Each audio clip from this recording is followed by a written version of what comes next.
warahmatullahi wabarakatuh. Alhamdulillahirabbil alamin. Wassalatu wassalamu ala asyrofil anbiya'i wal mursalin wa ala alihi wa sahbihi ajma'in. Allahumma shalli ala sayyidina Muhammad wa ala ali sayyidina Muhammad amma ba'd. Pertama-tama yang kami hormati Ibu Kepala SMP Negeri 4 Kota Lubuk Linggau, Ibu Isna Daryati Sarjana Pendidikan. Yang kami hormati di sini Ibu Fitri Hasanuddin Sarjana Pendidikan sebagai CGP Kalbu Gerak Angkatan 11 Kota Lubuk Linggau. Yang kami hormati Bapak-bapak, Ibu-ibu Dewan Guru SMP Negeri 4 Kota Lubuk Linggau. Pertama-tama marilah tak henti-hentinya kita panjatkan puji serta syukur kehadirat Allah Subhanahu wa taala karena berkat limpahan beliau kita di siang hari ini masih diberikan nikmat kesehatan, nikmat kesempatan untuk bersama-sama hadir di ruangan aula kesenian SMP Negeri 4 Lubuk Linggau ini dalam acara kegiatan diseminasi modul 1.4 budaya positif oleh calon guru penggerak angkatan 11 Kota Lubuk Linggau, yaitu Ibu Fitri Hasanuddin Sarjana Pendidikan. Salawat beriring salam mari senantiasa kita aturkan kepada yang kita baginda Nabi Muhammad SAW yang mana telah membawa kita dari alam kegelapan ke alam terang-benderang yang penuh dengan teknologi apa yang telah kita rasakan sekarang ini. Bapak-bapak, ibu-ibu yang dirahmati Allah, marilah kita buka acara ini dengan bersama-sama membaca lafaz basmalah. Bismillahirrahmanirrahim. Acara selanjutnya yaitu kata sambutan dari Ibu Kepala Sekolah SMP Negeri 4 Kota Lubuk Linggau yang akan langsung disampaikan oleh yang terhormat Ibu Isna Daryati Sarjana Pendidikan. Kepada Ibu kami persilakan. Assalamualaikum warahmatullahi wabarakatuh. Yang terhormat Ibu Fitri Hasanuddin selaku calon guru penggerak angkatan 11 tahun 2024. Yang terhormat Bapak Ibu Guru SMP Negeri 4 Lubuk Linggau. Alhamdulillah kita diberi kesempatan dan nikmat sehat untuk hadir di ruangan ini dalam rangka diseminasi budaya positif yang akan dilakukan oleh calon guru penggerak kita, yaitu Ibu Fitri Hasanuddin SPD. Salawat beriring salam kita sampaikan kepada Nabi besar Muhammad SAW karena kita telah sampai pada masa terang benderang seperti yang kita rasakan sekarang ini. Bapak Ibu guru semua, sesuai dengan judul atau tema kita hari ini, kita akan sama-sama mendengarkan apa yang akan disampaikan Ibu Fitri. Beliau akan menularkan ilmu yang telah diterimanya dan semoga dapat kita terima dan dapat kita manfaatkan untuk sekolah kita ke depan. Baik dalam proses pembelajaran di kelas maupun bagaimana dalam rangka kita memperlakukan anak didik kita. Untuk mempersingkat waktu, baiklah sama-sama nanti kita cermati, kita pelajari bersama, semoga nanti akan bermanfaat bagi kita semua. Dengan membaca Bismillahirrahmanirrahim, acara diseminasi kita hari ini dibuka.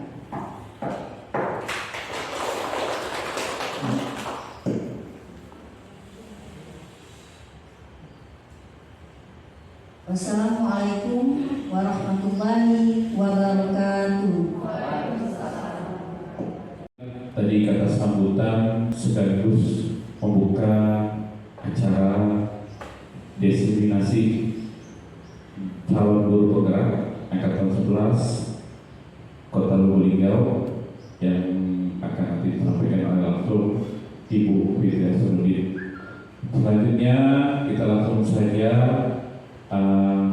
ke inti acara mengenai kegiatan diseminasi yang akan langsung disampaikan oleh calon guru penggerak SMP Negeri 4 Kota Lubuk kepada Ibu Fitri Hasanuddin, Sarjana Pendidikan. Kami silakan. Saudara sempat hadir, saya izin berdiri ya, karena ini anaknya sedikit lincah ya, jadi kalau diam agak kaku gitu ya. Nah, untuk memulai acara kita, saya akan memulai pertemuan kita pada siang hari ini dengan sedikit berpantun. Boleh Bapak Ibu ya?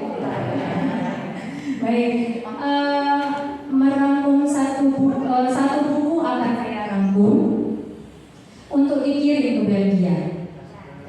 Aku ucapkan Assalamualaikum untuk Bapak Ibu guru yang berbahagia.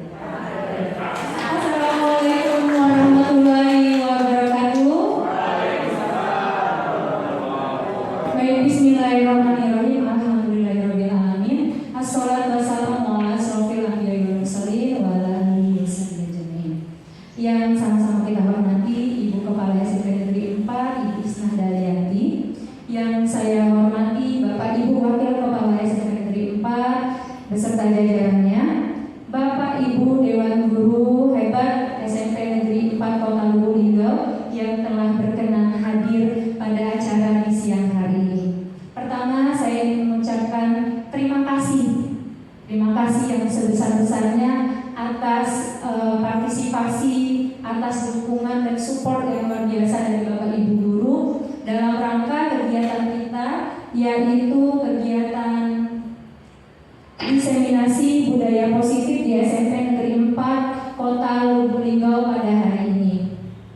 Nah, Bapak Ibu guru yang saya hormati, untuk mengawali kegiatan kita, ada satu quote dari Bapak Pendidikan kita Ki Hajar Dewantara yang menurut saya sangat relate dengan kegiatan kita pada siang hari ini. Beliau berkata seperti ini, anak-anak itu hidup dan tumbuh berdasarkan kodrat mereka masing-masing. Pendidik itu hanya bisa memelihara dan menuntun kodrat yang ada pada diri mereka. Artinya Bapak Ibu hebat yang ada di sini, kita masing-masing kita di sini adalah seorang pendidik yang memiliki tugas untuk menuntun kodrat yang ada pada anak didik kita, baik itu kodrat alam, kodrat zamannya, agar mereka bisa menjadi manusia yang merdeka dan memperoleh kebahagiaan setinggi-tingginya, baik sebagai manusia maupun sebagai anggota masyarakat nantinya. Jadi bersama saya hari ini Fitri Hasanuddin ya, sudah kenal semua, calon guru penggerak angkatan 11 pendidikan guru penggerak Kota Lubuk Linggau. Kita akan membahas, kita akan belajar bersama intinya, kita akan sharing tentang budaya positif yang ada di sekolah kita. Karena kenapa? Karena budaya positif itu adalah salah satu langkah yang bisa kita tempuh untuk mencapai tujuan pendidikan yang kita cita-citakan. Ya, Bapak Ibu boleh tepuk tangan untuk kita pada siang hari ini. Oke, karena acara kita ini kita mulai di siang hari, ya, kita sudah telah mengajar nanti kita Bapak Ibu untuk melakukan ice breaking terlebih dahulu ya. Ice breaking saya ini berjudul Yuk Kita Smile ya. Di sini wajahnya bahagia sekali wajah kita tadi ya. Yuk kita smile. Jadi Bapak Ibu, kenapa saya pilih ice breaking Yuk Kita Smile? Karena senyum itu adalah sesuatu hal yang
dengan budaya bahagia, bahagia sekali ya.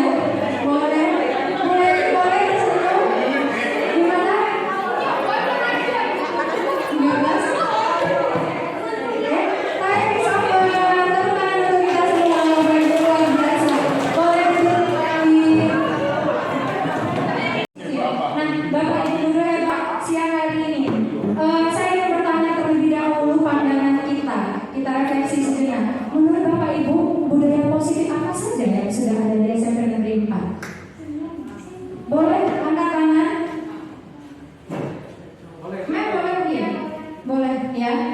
Budaya positif apa saja yang sudah ada di SMP Negeri 4? Yang sudah ada, anak-anak keep smile, selalu tersenyum. Tadi sesuai dengan yang pertama, senyum, sapa, assalamualaikum, selamat pagi, selamat siang.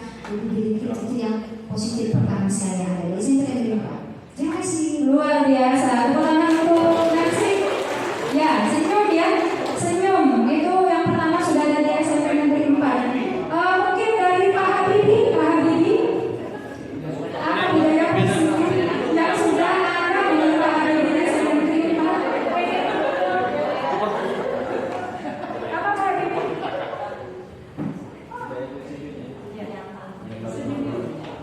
Dari sehari-hari dan sekarang anak-anak ini sudah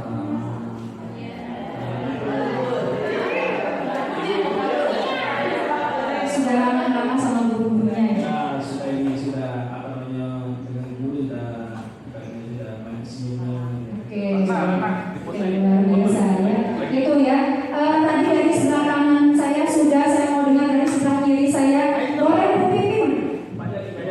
Bu Pipin, kita dengar tanggapan Pipin budaya positif apa saja yang sudah ada di SMP 4, Bu? Menyambut anak ketika datang ke sekolah. Itu sudah terangkum semua. Jadi awal masuk sekolah sudah merasakan kenikmatannya. Oh, saya masuk sekolah ini disambut gembira, ada gurunya, ada teman-teman. Oke, berarti sudah ada merasa diakui keberadaannya ya, mengakui keberadaan orang lain, kemudian ada rasa gembira, bahagia. Itu beberapa budaya positif yang sudah ada di sekolah kita yang bisa kita pertahankan. Nah, Bapak Ibu, terkait budaya positif ini sebenarnya sejalan dengan pemikiran atau filosofi pendidikan yang disampaikan oleh Bapak Pendidikan kita Ki Hajar Dewantara. Sudah di awal saya sampaikan bahwa menurut Bapak Ki Hajar Dewantara, pendidikan itu memiliki tujuan untuk menuntut segala kodrat yang ada pada anak, baik itu kodrat alam, kodrat zaman yang sudah kita pelajari di PMM gitu ya. Nah, itu agar mereka menjadi manusia yang merdeka terhadap dirinya dan meraih kebahagiaan yang setinggi-tingginya, baik sebagai manusia maupun sebagai anggota masyarakat. Nah, untuk mewujudkan tujuan pendidikan itu maka diperlukan iklim sekolah atau lingkungan sekolah yang positif. Jadi agar tujuan pendidikan itu terwujud, maka sangat diperlukan lingkungan sekolah yang positif. Yang seperti apa? Yang memiliki rasa aman, nyaman, inklusif, dan merayakan kebinekaan. Aman, nyaman, ya. Inklusif itu artinya bisa memfasilitasi anak-anak yang misalnya disabilitas dan sebagainya, dan merayakan kebinekaan. Jadi kita menghargai perbedaan. Nah, yang seperti itu. Kemudian kalau lingkungan positif itu, bagaimana cara membentuknya? Ya, melalui budaya positif yang ada di sekolah. Jadi apa itu budaya positif? Nah, ini dia. Budaya positif adalah nilai-nilai. Tadi ya, nilai-nilai, keyakinan dan kebiasaan di sekolah yang tadi Bapak Ibu sampaikan, yang sudah menjadi kebiasaan kita yang berpihak pada murid agar murid dapat berkembang menjadi pribadi yang kritis, penuh hormat, dan memiliki rasa tanggung jawab. Ya. Nah, apa saja yang akan kita bahas di sini pada hari ini terkait budaya positif? Salah satunya tentang disiplin positif, kemudian ada yang berhubungan dengan keyakinan kelas, dan kita juga akan coba sama-sama mulai tentang teori motivasi, hukuman, ya, penghargaan dan restitusi, 5 kebutuhan dasar manusia, kemudian juga juga akan melihat 5 posisi kita sebagai seorang guru. Apakah kita guru penghukum, guru yang sebagai teman nantinya ya. Dan yang terakhir adalah kita akan melihat bagaimana proses penyelesaian masalah pada anak melalui segitiga restitusi. Nah, disiplin positif dan nilai-nilai kebajikan universal. Di sini tagline saya itu ada teori kontrol. Nah, Bapak Ibu, sekarang coba Bapak Ibu bayangkan, coba Bapak Ibu menggenggam tangan kanannya digenggam. Bayangkan di genggaman tangan Bapak Ibu ini ada benda yang sangat berharga. Yang sangat berharga tak ternilai harganya bagi Bapak Ibu, nggak boleh diambil sama orang, pokoknya Bapak Ibu genggam. Oke? Sudah ya? Dan di samping Bapak Ibu, bayangkan saja ini, ada orang yang berusaha untuk menyuruh Bapak Ibu membuka genggaman itu. Soalnya teman kami yang disuruh ya dia akan meminta Bapak Ibu untuk membuka genggaman tangan itu. Bisa dengan cara merayu, memujuk, marah, mengancam. Bagaimana caranya? Bapak Ibu akan dia mau menyuruh kita membuka genggaman itu. Oke? Sudah ya? Kira-kira Bapak Ibu akan buka atau tidak ya? Walaupun dirayu, saya kasih uang 2 juta buka genggaman. Atau kamu mau buka atau tidak? Kalau tidak nanti saya inikan kamu. Nah, saya mau dengar pendapatnya dulu dari Pak Yani boleh. Bapak akan buka atau tutup? Mau pribadi aku tidak buka sama sekali. Tidak buka sama sekali. Kenapa Pak? Karena tadi Ibu ngomong yang kita genggam ini ada Sangat berharga. kita sangat berharga. Iya. Tidak bisa diukur hal yang lain-lain. Iya. Itu menurut saya. Bagus. Terima kasih Bapak pendapatnya. Jadi Pak Yani nggak mau dia dibujuk, mau apa dia nggak mau. Siapa lagi yang mau ngasih pendapat? Bu Dwi mungkin. Silakan. Kira-kira Bu Dwi mau dibuka atau tidak? Terima kasih atas kesempatan yang diberikan. Kalau saya pribadi ya, lihat dulu isi genggamannya. Oh, oke. Ya, dulu isi genggaman. Iya, lihat dulu isi genggaman. Kalau seandainya isi genggaman tidak sebanding, ya, Pas ya. aja. Kalau misalnya ya, kalau memang itu benar-benar berharga, kembali lagi ke diri kita bahwa itu sangat berharga dan tidak akan saya buka. Tapi kalau misalnya memang isi dalam genggaman saya tidak terlalu berharga, kembali lagi ke pilihan tadi. Ya, terima kasih, mungkin itu saja. Luar biasa jawabannya ya. Boleh nego jatuhnya ya. Kontrol. Orang nggak bisa mengatur diri kita. Sesungguhnya tidak ada yang bisa mengatur diri kita selain diri kita sendiri. Kalaupun tadi Bu Dwi bersedia mengikuti membuka, intinya membuka tadi ya kalau cocok ya. Kalau dia bersedia membuka genggamannya, itu karena dia yang membiarkan orang lain untuk mengontrol diri dia. Tetap dia juga yang menentukan boleh nggak orang lain itu mengontrol diri dia. Nah, seperti itu juga posisi kita sebagai seorang guru, ya. Sebagai seorang guru, sebenarnya kita memiliki posisi kontrol. Nah, menurut Bapak Dr. William Glaser, ada teori kontrol atau choice theory. Dia memberitahukan bahwa ada beberapa miskonsepsi, ya, ada beberapa konsep-konsep yang salah tentang teori kontrol guru ini. Yang pertama, ilusi bahwa guru mengontrol murid. Berarti kalau ilusi guru bahwa guru mengontrol murid, yang benar sebenarnya apa Bapak Ibu? Guru tidak mengontrol murid, ya. Guru tidak akan bisa mengontrol murid. Makanya kita temukan di lingkungan susahnya anak guru. Karena memang kita sesungguhnya kita tidak bisa mengontrol diri orang lain. Nah itu. Kemudian ilusi bahwa penguatan positif akan efektif dan bermanfaat. Dibujuk. Ya, ayo nak, jangan nakal. Nanti ibu berikan hadiah. Itu sesekali bisa, tapi jangka pendek. Nanti kalau kondisinya berubah pasti dia akan berubah lagi, karena tetap mereka yang memegang kontrol terhadap dirinya. Kemudian ilusi bahwa kritik akan dan membuat orang merasa bersalah dapat menyelamatkan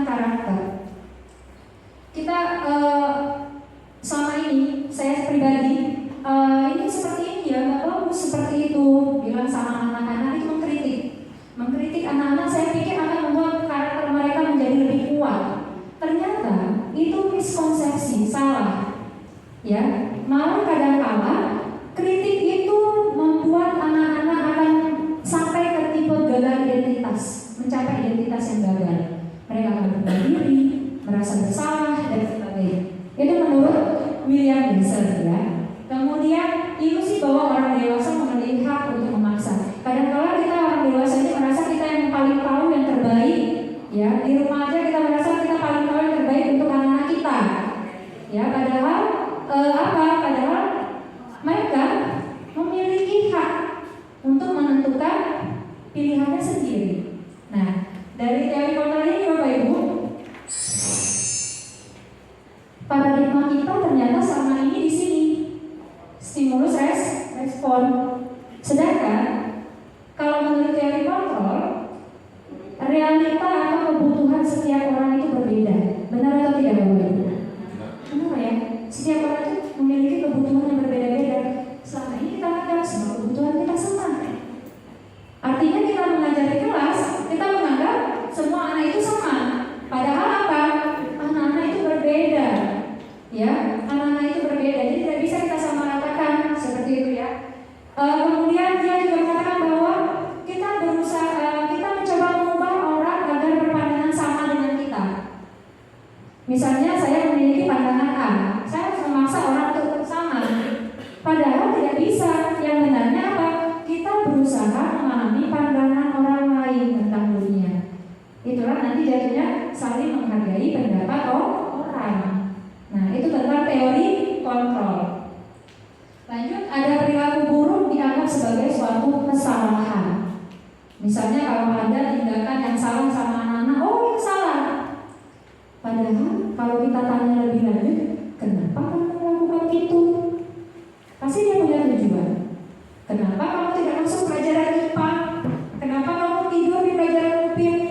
Soalnya kita tanya lebih lanjut, apa alasannya? Mungkin dia bantu orang tuanya, atau dia bergadang. Pasti ada tuh tujuan. Nah, selanjutnya mana nih? Ini tadi sudah kita bahas ya. Hanya Anda yang bisa mengontrol diri Anda. Terus ini juga Anda tidak bisa mengontrol orang lain. Itu yang perlu kita tekankan ya dalam profesi kita sebagai pendidik yang menuntun. Pemaksaan ada pada saat rujukan itu gagal. Nah ini menciptakan pilihan-pilihan baru itu lebih baik rasanya dibandingkan kita memaksa. Model berpikir menakalan, kalau di teori kontrol dia model berpikir menang-menang atau win-win solution ya. Oke, itu tadi tentang teori kontrol. Nah selanjutnya disiplin positif. Bapak Ibu ya, kita lihat dulu kalau disiplin itu apa. Salah satu cara untuk mewujudkan budaya positif adalah dengan menerapkan disiplin positif di sekolah. Kalau selama ini menurut budaya kita ya, disiplin itu adalah sesuatu yang dilakukan oleh seseorang kepada orang lain untuk mendapatkan kepatuhan. Disiplin selama ini dia anak-anak patuh, nurut.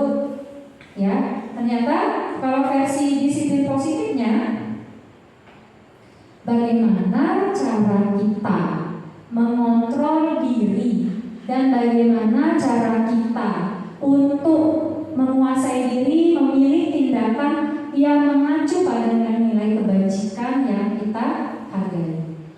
Misalnya Bapak Ibu ya, anak-anak tidak masuk ke kelas karena dia takut dimarah guru.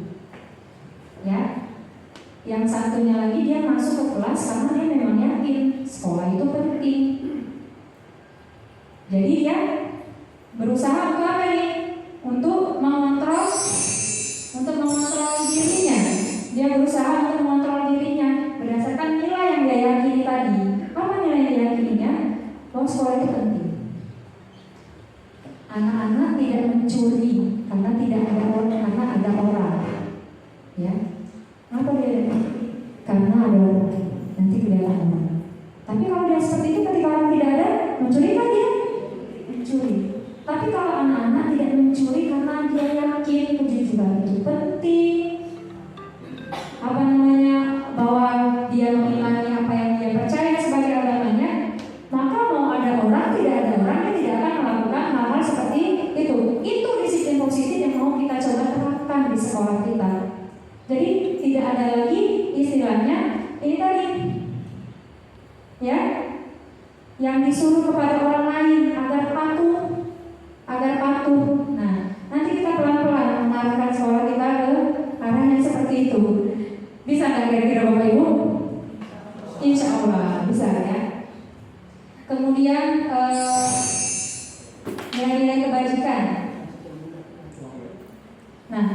disiplin positif itu karena dia menghargai nilai-nilai kebajikan. Banyak Bapak Ibu nilai-nilai kebajikan, ya. Nilai-nilai kebajikan apa saja? Misalnya yang Ibu Aminta yakini.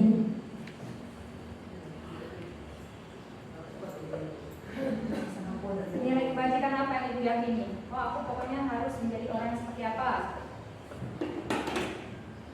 Assalamualaikum warahmatullahi wabarakatuh. Waalaikumsalam. Mengenai nilai-nilai kebajikan, ya, sifat positif yang ada pada diri siswa, diri saya. Menurut saya, ya, tadi disiplin karena saya sudah menerapkan dalam diri saya bahwa disiplin itu sangat penting karena dengan disiplin kita bisa melakukan sesuatu hal yang kita inginkan. Mestinya kita dari kecil sudah menerapkan disiplin bahwa bangun pagi itu sudah merupakan sesuatu positif yang kita lakukan karena terbiasa tadi, sehingga kita terbiasa bangun pagi. Nah, itu hal positif yang disiplin tadi sampai kita menjadi remaja, dewasa, dan bahkan sekarang sudah menjadi seorang guru dan juga sebagai ibu, selalu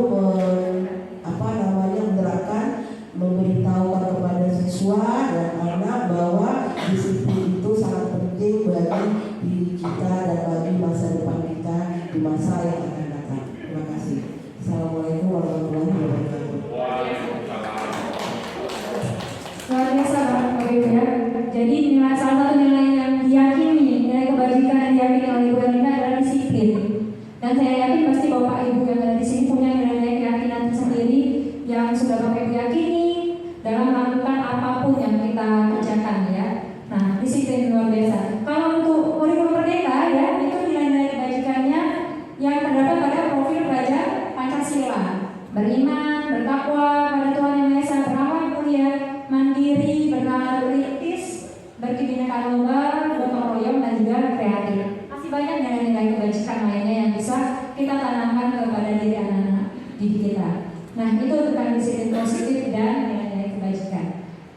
Selanjutnya,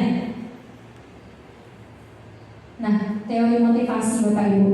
Di awal saya sudah bilang, misalnya anak murid saya tadi tidur di pelajaran IPA, dia pasti punya tujuan, dia pasti punya motivasi, alasan, ya. Nah, seperti Bapak Ibu datang sekarang ke acara diseminasi ini, pasti punya motivasi Bapak Ibu, ya. Kenapa sih kita harus ikut? Kenapa sih saya harus datang? Gitu kan? Jadi motivasi itu ternyata ada 3 Bapak Ibu teori motivasi. Yang pertama, seseorang itu melakukan suatu tindakan karena dia menghindari ketidaknyamanan atau hukuman. Ini adalah motivasi yang paling rendah, level terendah. Jadi, kenapa anak ikut pacaran? Takut kalau udah pacaran nanti dihukum. Kenapa anak buat PR? Oh, ibu itu kalau udah buat PR nanti dimarah. Nah, jadi kalau anak-anak masih dia melakukan sesuatu karena takut dihukum, karena dia merasa tidak nyaman dimarah, berarti motivasi belajar anak kita masih pada level yang paling rendah. Yang kedua, untuk mendapatkan imbalan atau menghargai orang lain dari orang lain. Misalnya, kalau misalnya saya minta, biasanya di rumah ini, ya. Kalau di rumah, kalau misalnya juara nanti dapat hadiah ini, misalnya. Ya, Bapak Ibu, karena kita di kelas juga sering. Oke, saya bisa jawab. Kalau saya bisa jawab, nanti dapat plus nilai. Itu sederhananya saja. Bagus motivasi ini? Bagus. Levelnya sudah di atas motivasi yang tadi. Bisa meningkatkan semangat belajar anak. Tapi, nah, nanti kita akan lihat. Tapi ini dalam jangka pendek. Dalam jangka pendek, takutnya anak-anak akan mengerjakan sesuatu hanya pada guru tertentu saja. Oh, saya senang sama ibu ini. Itu ini hanya guru tertentu, guru yang lain karena dia motivasinya karena itu dia nggak melakukan hal yang sama. Oke, yang ketiga, untuk menjadi orang-orang yang mereka inginkan dan menghargai diri sendiri sesuai dengan nilai yang mereka yakini. Mau dikasih hadiah atau tidak, tetap akan saya kerjakan. Ya, akan tetap saya kerjakan karena ya memang tugas itu penting untuk dikerjakan.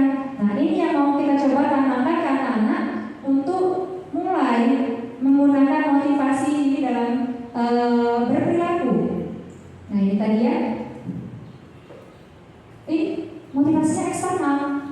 Yang dua ini motivasinya masih eksternal, menghindari hukuman, mendapat imbalan. Ini eksternal, dari luar dirinya, dari orang lain, dari lingkungan. Jadi motivasinya tidak kuat, bersifat jangka pendek.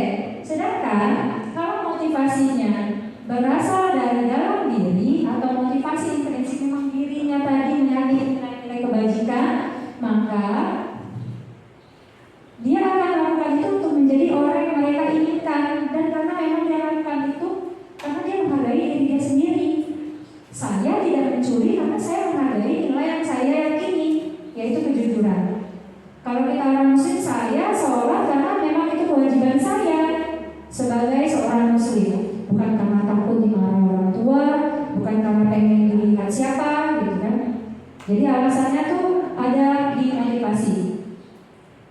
Nah, inilah tujuan dari disiplin positif.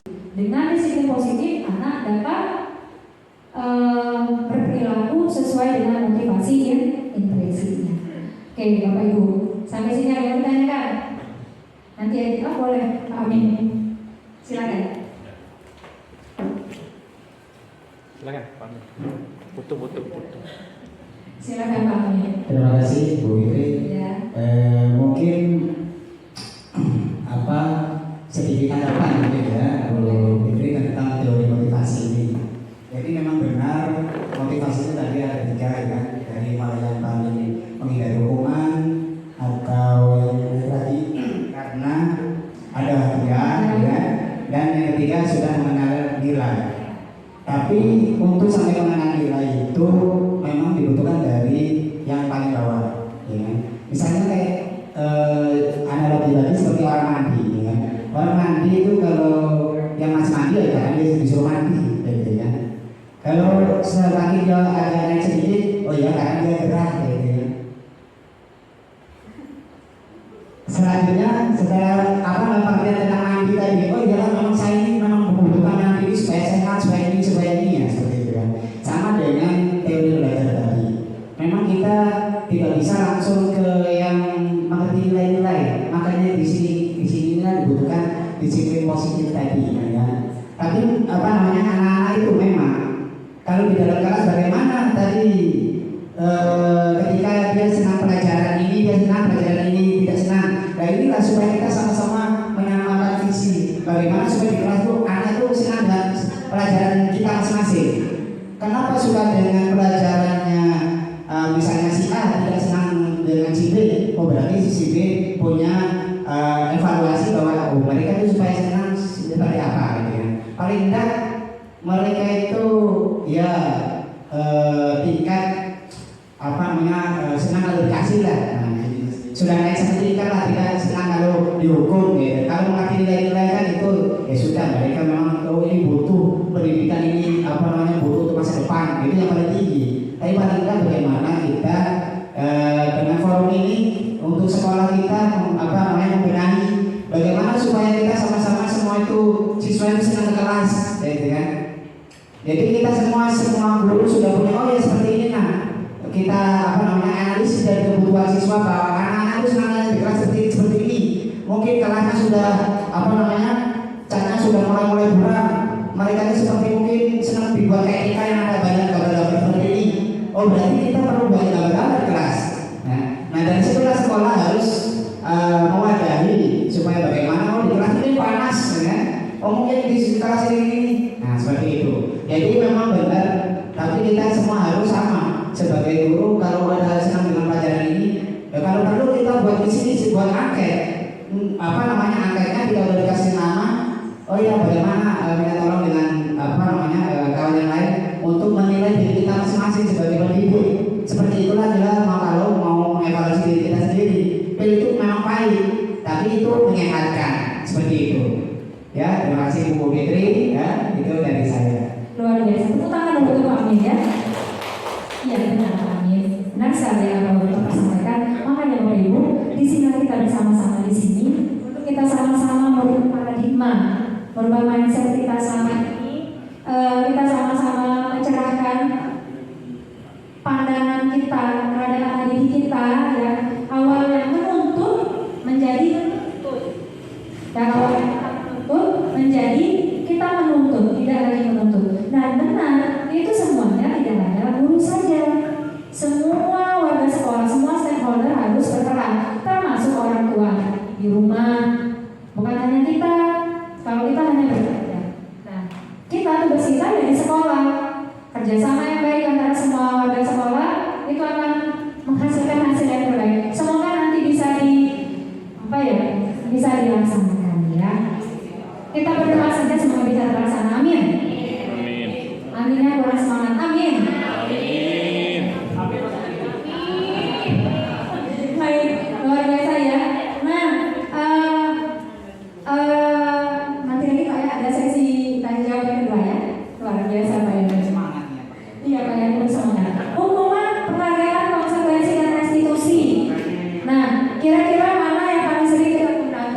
yang biasa dipilih untuk menyelesaikan permasalahan.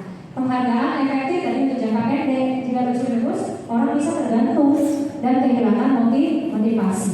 Boleh, tapi jangan terus-menerus karena nanti akan kehilangan motivasi dia sendiri. Nah, solusi yang ketiga apa? Ada solusi yang baru Bapak Ibu, namanya restitusi. Restitusi ya, ini terkait dengan disiplin positif, proses menciptakan kondisi bagi murid untuk memperbaiki kesalahan mereka. Jadi kita mengajak murid menyelesaikan kesalahan mereka sehingga mereka bisa kembali ke kelompok mereka dengan karakter yang lebih kuat. Jadi kalau ada yang salah, kita ajak mereka untuk menyelesaikan masalah dan bisa bergabung lagi dengan kelompok mereka tadi tanpa kita mengasingkan mereka. Nah, restitusi ini ada proses kolaborasi antara guru dan murid untuk menemukan penyelesaian permasalahannya. Dan juga restitusi ini membantu murid agar dia lebih memiliki tujuan dan disiplin positif. Restitusi bukan menebus kesalahan, ya. Misalnya dia merusak temannya, bukan berarti dia harus menebus kesalahannya seperti itu. Kemudian restitusi itu fokusnya pada solusi. Misalnya ada masalah, solusinya yang dicari, bukan kita tambah memperpanjang masalah, tapi ini masalah sudah terjadi, solusinya apa? Bisa kita tempuh melalui restitusi. Bagaimana restitusi itu nanti kita akan lihat Bapak Ibu ya, semoga bisa dipraktekkan. Nah, ini perbedaannya. Kalau hukuman Bapak Ibu, sesuatu yang menyakitkan harus terjadi bagi anak. Karena hukuman itu sifatnya fisik. Bisa fisik, bisa verbal. Misalnya apa kalau fisik? Kalau nggak buat PR, lari keliling lapangan 10 kali, itu hukuman. Itu hukuman. Itu akan menyakitkan bagi anak-anak. Kalau konsekuensi sesuatu juga harus terjadi, tapi anak-anak sudah mengetahuinya. Karena kita sudah bikin kesepakatan tadi. Kalau hukuman itu sifatnya tiba-tiba. Saya selalu tiba-tiba gurunya nyuruh, oh kamu harus buka sepatu kamu seperti ini. Jadi anak tidak siap dan cenderung mempermalukan kadang-kala. Nah, kalau restitusi itu merupakan pilihan. Anak bisa memilih pilihannya sendiri untuk menyelesaikan masalahnya. Nah, korban mendapatkan ganti, murid akan mendapatkan penguatan. Kalau di sini konsekuensi murid masih sedikit tidak nyaman. Kemudian ini kata-kata negatifnya, awas kalau dilakukan lagi ya, nanti awas kamu. Nah, itu salah satu kata-kata hukuman. Awas ya, kayak gitu. Seperti yang disampaikan Bumi kemarin ya, awas gitu ya, ancaman. Terus kalau misalnya sini lakukan apa yang saya katakan. Kamu sudah tahu kan? Kalau kamu seperti ini konsekuensinya apa? Itu kamu ya konsekuensi. Kamu sudah tahu ya konsekuensi kelas kita kalau tidak buat PR apa? Silakan jalani konsekuensinya. Nah, seperti itu. Kalau restitusi ini mendorong disiplin positif. Berbeda bahasanya Bapak Ibu ya, berbeda bahasanya. Jadi mendorong menyalahkan diri, ini mendorong kepatuhan, ini mendorong disiplin positif. Nah, ini modelnya paksaan. Mau tidak mau, karena takut tadi dilakukannya juga, ya. Kemudian lakukan apa yang saya katakan, stimulus respon. Kalau ini sudah sesuai dengan teori kontrol yang kita pelajari di awal. Oke, selanjutnya, nah ini juga ya. Dampak pada muridnya kalau kita kasih hukuman, murid itu marah, merasa bersalah, rendah diri, kemudian dia mengasingkan diri. Kalau konsekuensi dia akan kehilangan hak waktu gitu ya. Kalau restitusi anak akan bersemangat untuk memperbaiki diri. Itu bedanya. Oke, jadi kalau hukuman itu dibuat guru, konsekuensi dibuat guru dan anak sudah disepakati. Kalau restitusi juga dibuat oleh murid, anak yang menentukan sendiri. Nah, sekarang coba Bapak Ibu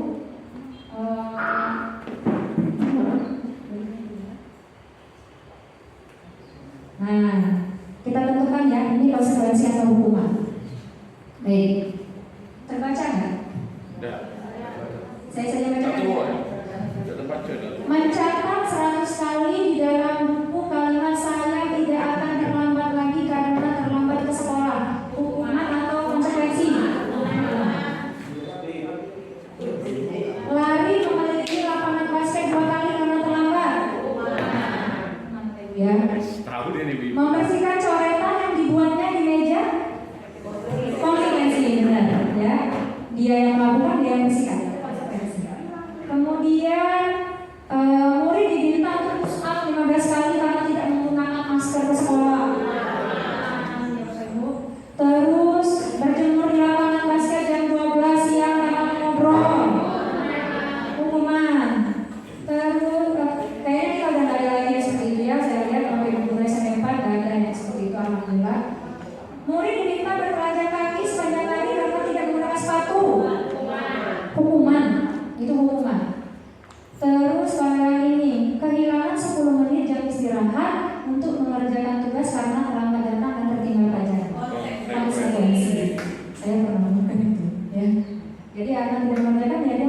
selesaikan tanpa istirahat. Ternyata itu konsekuensi masih, ya, belum termasuk ke restitusi. Nah, agar disiplin positif itu bisa terjadi, kita harus punya keyakinan kelas dulu. Bapak Ibu, kita punya keyakinan kelas. Sudah buat keyakinan kelas, Bapak Ibu? Belum. Jadi kita harus buat keyakinan kelas dulu. Bisa keyakinan kelas sama wali kelas atau keyakinan kelas mapel. Kesepakatan kelas, keyakinan kelas sudah buat kan? Bu Arina sudah, selalu ya. Sebagian guru sudah buat. Nah, keyakinan kelas ini prosedurnya ini ya. Nah ini contohnya, ini yang keyakinan kelas saya kelas 9E. Keyakinan kelas 9E tapi belum launching aja di dindingnya itu ya, karena belum sempat dibagus-bagusin. Ini contoh keyakinan kelas. Religius, berdoa di awal dan di akhir pelajaran. Itu kesepakatan keyakinan kelas kami harus berdoa. Kemudian disiplin, datang dan menyelesaikan tugas tepat waktu. Itu keyakinan kelasnya. Terus tertib. Nah ini memakai seragam dan menjaga ketertiban selama pelajaran. Seragam. Jadi masuk kelas kita nggak perlu lagi ngoceh masukkan baju ini. Harapannya anak-anak sudah tahu keyakinan kelasnya. Jadi mereka dengan sendirinya. Kepedulian, respek, saling menghargai, gotong royong, kejujuran. Menjadi murid yang jujur, aktif, menyenangkan, ceria dan bahagia. Itu keyakinan kelas. Nanti Bapak Ibu pasti punya keyakinan kelas sendiri yang bisa Bapak Ibu sepakati. Jadi untuk disiplin positif harus punya keyakinan, karena kita nanti keyakinan kelas kita apa, seperti itu kan, harus ada yang dulu. Kemudian, ini sudah bilang. Oke, boleh Bapak. Ya nih kalau mau nanya tadi sebelum kita masuk ke yang lain. Kebutuhan nasional.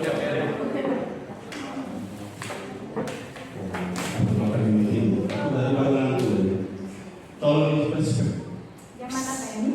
Di masalah motivasi itu. Oh, motivasi. Ada hukuman, ada penghargaan, ada nama.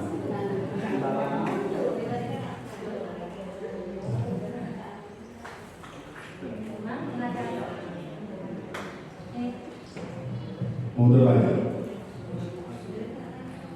Jauh ya. Ada 3. Oh, teori motivasi tadi. Pas si jenanya di video. Coba. Aku masih penasaran dengan ini dari motivasi. Hukuman itu ada hubungan marawai. Ibarat itu ada berguna olok anak-anak tidak dendam. Yang ketiga itu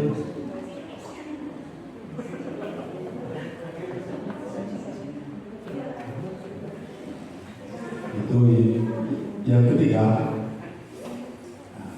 saya baca dulu ya, menjadi orang yang mereka ingin dan menghargai diri sendiri dengan nilai-nilai yang mereka. Itu tadi terkait teori motivasi yang berhubungan dengan disiplin positif. Keyakinan kelas yang dibutuhkan untuk menjalankan disiplin positif. Nah, sesungguhnya tadi alasan anak-anak itu untuk melanjutkan atau melakukan sesuatu itu karena dia punya 5 kebutuhan dasar, Bapak Ibu. Ada alasannya. Yang pertama untuk bertahan hidup atau survival. Kadang kenapa anak-anak itu ngambil uang jajan temannya? Karena dia nggak ada uang jajan. Ya, itu adalah alasan yang pertama. Bisa untuk bertahan kesehatan, rumah, makanan. Mungkin saja dia lapar, di rumah nggak makan. Makanya dia ambil uang jajan temannya untuk dia jajan, karena dia perlu makan.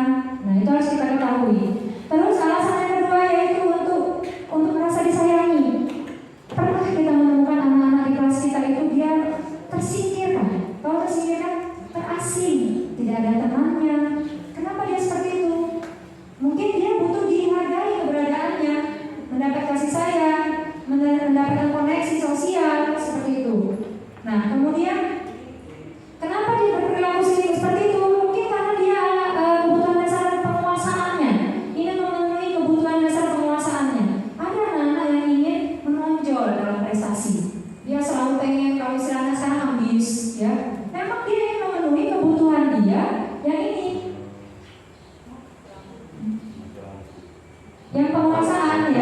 kebutuhan gaya penguasaan ini. Oke. Kemudian agar dia memiliki harga diri, merasa diakui. Nah, terakhir kebutuhan untuk bebas menentukan pilihan. Saya tidak mau belajar mencatat. Makanya dia nggak mau mengerjakan karena dia merasa guru itu seperti itu saja. Jadi harus ada pilihan bagi anak-anak agar dia tertarik seperti itu ya. Ini terkait dengan kebutuhan dasar manusia. Dan yang terakhir kebutuhan senangan, melempar bola, main sepak bola, lari-lari. Kenapa itu lari-lari? Senang. Karena anak itu senang, dia mempunyai kebutuhan dasar, dia pengen senang. Seperti Bu Pipin kalau nggak salah bicara kemarin, dia menganggap sekolah ini tempat mereka bersenang-senang, ya. Kalau saya waktu upacara Bu ya, tempat bersenang-senang. Nah itu salah satu kebutuhan dasar. Mungkin mereka di rumah tidak bisa bersenang-senang karena tuntutan ekonomi, keluarga. Jadi mereka cari kesenangannya di sekolah. Nah tugas kita sebagai guru yang menuntut itu mengarahkan. Nah itu dengan cara apa kita mengarahkan? Dengan 5 posisi kontrol kita sebagai guru. Ini Bapak Ibu. Gimana kan posisi kontrol kita? Ada guru pemukul, ada guru pembuat merasa bersalah, ada guru yang sebagai teman, ada guru pemantau dan ada manajer. Penghukum gurunya ya bahasanya ini kenapa kamu seperti ini ya tadi ya. Kalau pembuat merasa bersalah, biasanya suaranya lebih lembut. Kamu buat seperti itu sudah menyakiti ibu percaya loh pada kamu, tapi kenapa kamu? Nah itu pembuat merasa bersalah, ya. Selama ini ibu percaya loh sama kamu, nah kenapa? Orang tua kamu kecewa, seperti itu ya. Karena pembuat merasa bersalah. Teman, jadi dia gaul kayaknya, dia sama anak-anak, oke santai. Jangan kayak gitu lagi, atau nggak? Nanti Bapak kena marah sama Pak Soleh ya. Jangan gitu ya, jangan ya. Nanti itu yang teman. Nanti Bapak bantu, tapi kan jangan begitu lagi. Nah itu teman, biasanya dia akrab. Nah teman ini bahayanya, itu tadi anaknya nurut di pelajaran dia sama guru itu, sama guru yang lain, dia akan kembali ke perilakunya yang awal. Kalau pemantau, kita konsekuensi. Baik, kamu tahu kesalahan kamu apa? Tahu Bu, gitu kan? Oke, kamu tahu konsekuensinya? Iya Bu, silakan kamu konsekuensi kamu. Dan itu berpemantau. Jadi dia sudah ada peraturan, dia tinggal menjalankan saja aturannya, ya. Yang baik yang mana? Manajer. Untuk melakukan restitusi, disiplin positif, posisi kita sebagai guru adalah di kontrol manajer. Apa itu manajer? Nah, manajer adalah posisi di mana guru berbuat sesuatu bersama dengan murid, mempersilahkan murid, mempertanggungjawabkan perilakunya, mendukung murid untuk mendapatkan solusi. Jadi murid silakan mempertanggungjawabkan sendiri, mencari sendiri solusinya. Dengan cara apa manajer ini bekerja? Dengan segitiga restitusi. Dengan segitiga restitusi. Apa itu segitiga restitusi? Restitusi tadi udah tahu ya, gambarannya bedanya dengan hukuman dan konsekuensi. Segitiga restitusi suatu proses dialog yang dijalankan oleh guru atau orang tua agar menghasilkan murid yang mandiri, merdeka dan bertanggung jawab. Tadi ada kolaborasi untuk mencari solusi dari masalah mereka. Segitiga restitusi ini, nah karena dari segitiga bentuknya segitiga, apa yang kita lakukan? Tahap pertama, menstabilkan identitas. Misalnya anak kita salah, ya, siapa yang namanya? Yang sering buat salah. Oh, Mezi, kamu tadi kenapa nggak ikut upacara? Saya malas Bu. Oh, wajar manusia berbuat kesalahan. Nah itu menstabilkan identitas. Oh wajar manusia berbuat salah, gitu ya. Terus fondasi tindakan. Kamu pasti punya alasan kan untuk melakukan itu. Jadi seperti itu cara kita menyelesaikan masalah. Iya Bu, karena sepatu saya beda sama teman-teman saya, jadi saya takut dihukum nanti kalau upacara ketahuan. Atau rambut saya panjang Bu, takut saya nanti dipotong waktu upacara. Kita menstabil validasi tindakan. Terus yang ketiga kita menanyakan kayak, Mezi, menurut kamu apakah yang kamu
Jadi itulah contoh restitusi Bapak Ibu ya. Cara kita menyelesaikan masalah dengan segitiga restitusi. Jadi kita berdialog sama anak-anak biar dia sendiri yang menemukan masalahnya ya. Jadi itu tadi rangkaiannya. Jadi kita mengajarkan disiplin positif. Dengan demikian kita bisa menemukan solusi, anak yang menemukan solusinya. Jadi tidak perlu kita marah-marah lagi ya. Bagaimana Bapak Ibu bisa kira-kira kita melakukannya? Nanti kita coba Bapak Ibu ya, kita coba perlahan kita coba. Jadi tadi sesi tanya jawab sudah ya diseling-selingi. Ya sudah. Terima kasih Bapak Ibu. Itu saja yang bisa Fitri sampaikan di sini. Semoga apa yang kita bincangkan hari ini membuka paradigma kita tentang bagaimana kita memandang diri kita, ya. Karena tadi saya mengawali dengan pantun, maka saya akan tutup dengan pantun. Burung Irian, burung cendrawasih. Atas perhatiannya saya ucapkan terima kasih. Terima kasih. Wassalamualaikum warahmatullahi wabarakatuh. Kita sudah mendengarkan tadi diseminasi ya budaya positif yang disampaikan oleh Ibu Fitri Hasanuddin selaku calon guru penggerak.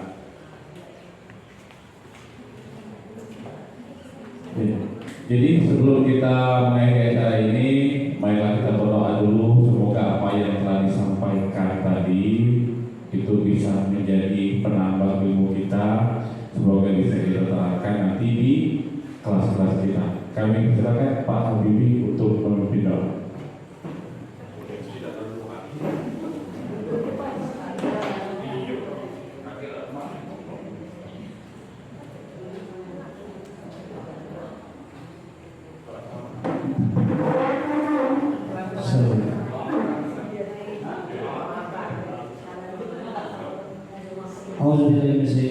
Bismillahirrahmanirrahim. Alhamdulillah. Hamdan syaitan wa ya rabbana lakal hamdu kama yanbaghi li jalali wajhika. Allahumma shalli ala sayyidina Muhammad wa ala sayyidina Muhammad. Allahumma qina dzunubana wa liminhum wa sayyidina wa lana muslimin wa muslimat wa mu'minin bi rahmatika ya arhamar rahimin. Allahumma inna nas'aluka salatul fitir wa bil jazai wa zatul ilmi wa barakul rizqi wa tabatul qalbi wa rahmatil dan maghfiratul ba'dahu.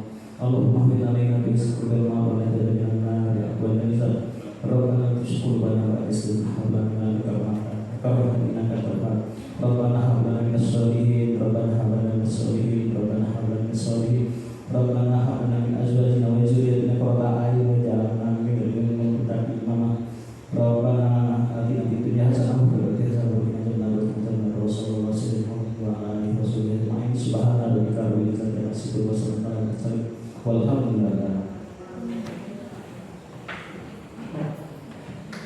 Bapak Ibu guru hebat, dengan terenggahnya hebat tadi maka acara kegiatan diseminasi budaya positif oleh Ibu Fitri Hasanuddin selesai dan kita tutup dengan sama-sama membaca lafaz hamdalah. Alhamdulillah.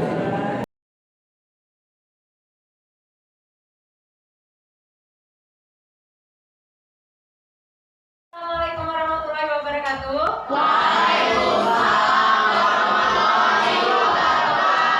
Baik anak-anak, hari ini kita akan membuat keyakinan kelas ya. Keyakinan kelas ini tujuannya adalah agar anak-anak mengetahui nilai-nilai yang bisa kalian yakini, yang bisa kalian hargai di kelas kita. Tujuannya agar apa? Agar kelas kita menjadi aman, nyaman, inklusif, kondusif untuk kita semua belajar. Sudah siap untuk membuat keyakinan kelas? Siap! Oke, jadi hari ini langkah pertama untuk menyusun keyakinan kelas adalah kita akan menuliskan kelas yang kalian cita-citakan. Mufid akan membagikan anak-anak post-it ya. Saya akan membagikan post-it. Silakan anak-anak tulis cita-cita kalian di post-it ini dan tempelkan ke papan tulis. Bisa ya? Bisa.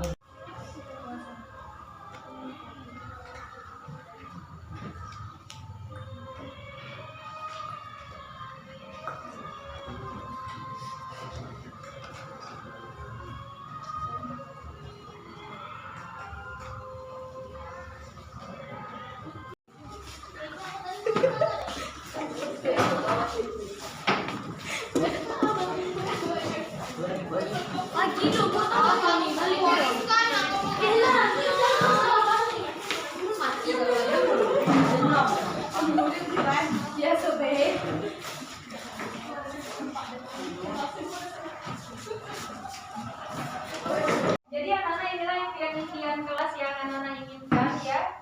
Setelah kita baca ada kelas anak-anak menginginkan kelas yang bersih ya, kompak, bisa bekerja sama dan kelas yang tenang, saling menghormati. Dari impian-impian anak-anak ini maka bisa kita tuliskan di sini. Yang pertama adalah menginginkan kelas yang bersih ya, menginginkan atau menjaga kebersihan kelas ya, kebersihan kelas. Terus yang kedua apa nih? Ingin kelas yang kompak. Kelas yang kompak. Apalagi tadi? Oh, masuk di sana ya, kompak itu ya. Kemudian yang ketiga, kelas yang tenang ya, kelas yang tenang. Kelas yang bisa diajak bekerja sama. Iya, kelas yang bisa bekerja sama. Itu poin-poin pentingnya. Sisanya kalau menurut mirip ya, bekerja sama, kelas yang bisa bekerja sama. Terus apa lagi nih? Kalau masalah sarana itu nggak masuk ya di keyakinan kelas ya. Terus kelas yang ini saling menghormati. Ada lagi yang berbeda? Jadi intinya anak-anak menginginkan kelas yang tenang, kompak, bisa bekerja sama, bersih dan saling menghormati. Ya. Sekarang kita akan merubah bahasa-bahasa ini menjadi bahasa yang lebih positif, yang bisa kita kerjakan bersama-sama ya. Sekarang nomor 1, menjaga kebersihan kelas itu sudah positif belum? Belum. Sudah ya, sudah positif. Atau mau diganti bahasanya? Apa kira-kira? Kalau menjaga kebersihan kebersihan kelas itu sudah termasuk membuang sampah pada tempatnya. Sudah positif ya. Menjaga kebersihan kelas. Apalagi nih? Kelas yang kompak, kelas yang tenang, saling menghormati. Bisa kita sederhanakan? Bisa. Apa jadinya? Saling menghormati. Ini sudah masuk kompak, tenang, itu saling menghormati. Ya. Apa jadinya? Saling menghormati.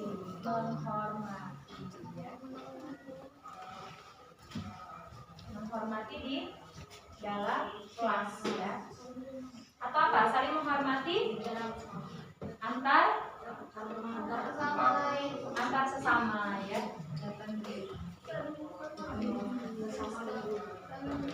Ini yang menarik nih, kelas yang bisa bekerja sama, apa jadinya? Mampu berkolaborasi. Bahasa bagusnya itu kolaborasi ya, atau saling berkolaborasi. Ada yang lain yang mau kita tambahkan? Sudah cukup ya. Jadi inilah keyakinan kelas yang kalian inginkan di kelas 9 Sekarang kita akan lihat perilaku apa saja yang tampak seperti keyakinan kelas kita dan perilaku apa saja yang tidak boleh tampak seperti keyakinan kelas yang sudah kalian buat ya. Kita mulai dari poin 1. Poin 1, menjaga kebersihan kelas. Ayo, tampaknya seperti apa kalau menjaga kebersihan kelas? Jangan buang sampah pada tempatnya. Membuang sampah pada tempatnya. Membuang sampah pada tempatnya. Berarti kalau yang tidak tampaknya gimana? Gak boleh lagi membuang sampah sembarangan. Ya, membuang sampah sembarangan.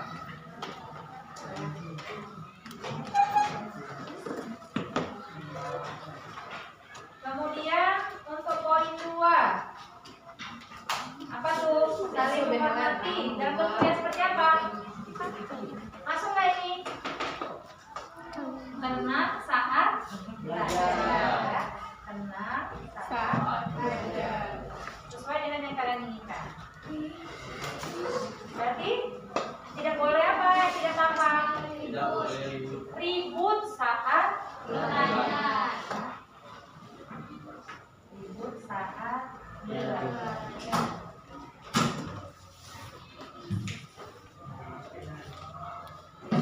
Nah, terakhir kita akan melihat di tabel Y, ini namanya tabel Y, seperti apa yang terlihat, yang terdengar, dan bagaimana berperilakunya.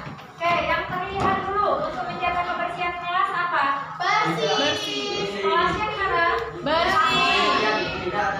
Kelas bersih dan sehat, boleh nggak? Boleh. Apalagi yang terlihat? Tidak ada apa tadi apa? Sampah. Tidak ada sampah di kelas. Tidak ada sampah di kelas ya. Ada ikut lagi. Selanjutnya, kalau yang terdengar apa? Kalau yang terdengar, ya menyapa teman ya, memanggil teman dengan kata-kata yang sopan. Dengan perkataan yang sopan.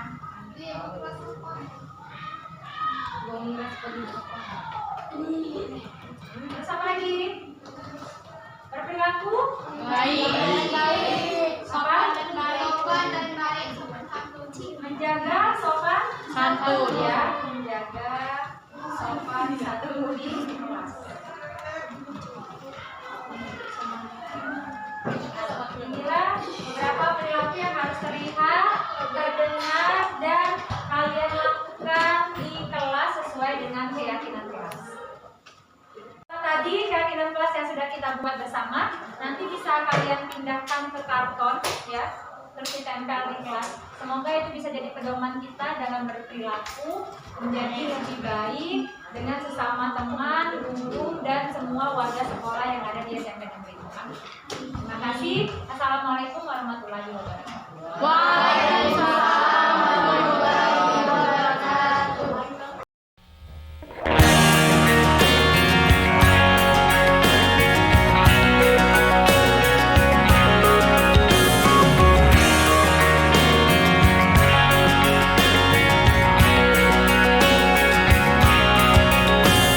Assalamualaikum warahmatullahi wabarakatuh. Perkenalkan, nama saya Ovial Zahra dari kelas 9F.